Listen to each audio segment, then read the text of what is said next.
Selamünaleyküm hürmetli abunəçilərimiz. Bugün 7 Mart 2025 yıl. Köşke bir hafta sonra da növbətli sonrası işlep çıkarılan 100% radnoy, metan, boş balon, hemen erseler var. Diğer Nexia maşinimiz. Bunda maşinimizin bahası 76 milyon soğan. Nereye verdik bu da karasa? Yengi bazar medeniyete verdik. Nakbol, çıtır boldu ya. Evet, daha acayip. Hayırlı kurkuda kalasa yesin hem buyursun. Şimdi en kısıkları ağamı şimdi neyse ne başta çıkan Vipskesi Racer diyeyim şimdi maşinleri bakın ben bu maşinin bunu dunukunu görmedim öyle.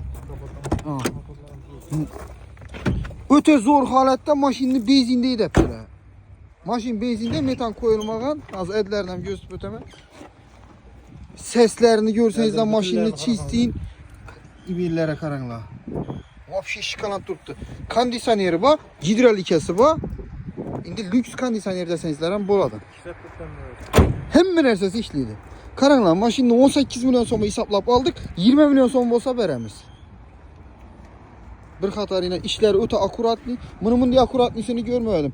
Bundan başkana alıp sattık. Lakin bunun diye sasteniyası hali gelmedi. Birinci gelişi ülgürüp kalınla. Lakin maşin benzinde. Ese gitti satıva koydu. Taza bazarımızda satıda duradı. Maşinlarımız köp.